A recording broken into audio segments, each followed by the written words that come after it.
Hey everyone, welcome to this quick guide on Django commands, the powerful tool that makes Django development faster and easier. Today we'll cover what Django commands are, how they work, and even run a quick example of your own Django commands. Let's dive in. Django commands are built-in tools that help you manage your Django projects. They're like shortcuts for common tasks like creating super users, running your development server, or making and migrating databases. Think of them as a Swiss Army knife of Django. Let's go over Django commands. If you're familiar with Django, you've probably seen some of the more popular commands like run server.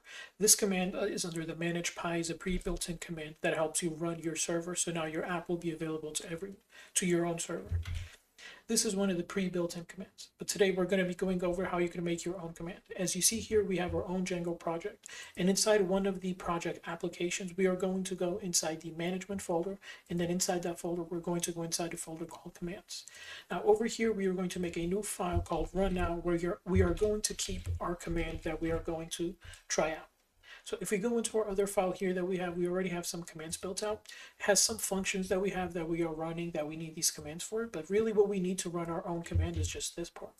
So we're going to bring that over, and then we're going to go over here and we're going to see how we can create a class to run a command. So we can just copy and paste this here and bring it over, and we should now be able to run this command through the same way that we call the run server command. And if we go down here and we try that out now, we could see how we've just made our own command.